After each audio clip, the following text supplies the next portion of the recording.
Kentucky Derby is the holy grail of all the hopes and dreams of all of us that are in this business. You know, the Derby is something that Bill and I have dreamt about all our lives. It was a faraway place we thought we'd never get to. You know, we've had some horses in it in the past, but I don't know that any of them were ever as strong a contender as the two that we have this year. And of course, Colonel John, after his tremendous race in the Santa Anita Derby, running the last 3/8 of a mile and 35 1/5, you know, horses just don't do that.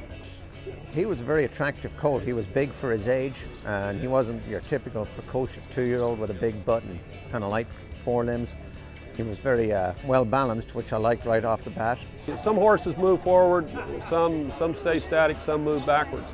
And he has always been a horse that has moved forward. He's continued to mature both physically and mentally. He's got a confidence. You watch him when he walks out on the racetrack this morning, he'll be very quiet. He's a very willing horse. He just gives you that confidence that he's a special kind of horse just watching him train. He's bigger than most horses. He comes out with a presence. He comes to the racetrack and he pricks his ears up. He knows that people are watching. He's a super nice horse. He's very kind. He aims to please all the time. He's very, very sensible, which is a huge quality in a horse. He came around, he got quick, he got ready pretty quickly. He was very good out of the gate.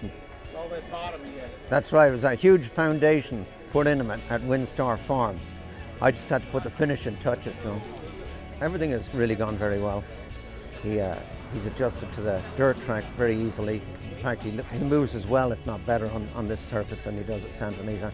I've schooled him in the paddock since. I'm going to school him in the gate this morning, and I really think he's going into this race in great shape.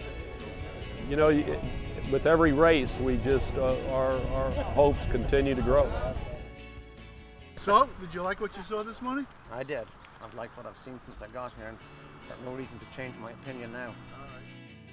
When I think of it, we've been so incredibly blessed. You know, there's only 20 out of 37,000 that make the cut every year.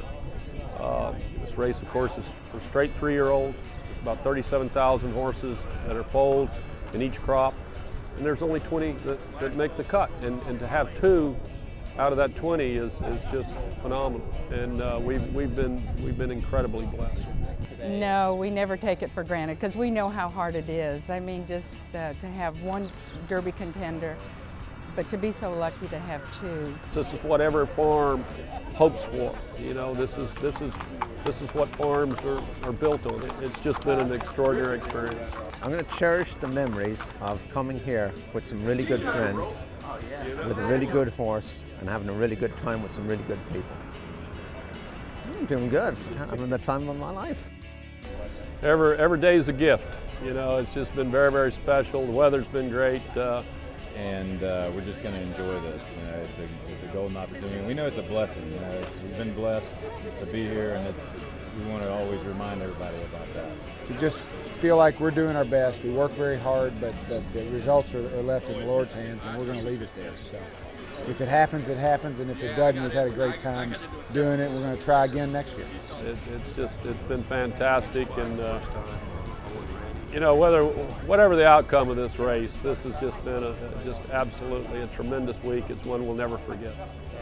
I'm coming back next year. I've got another baby on the way that's looking real good, so I hope to see. But that's a long ways off, I know, but you can dream. That's what got us here.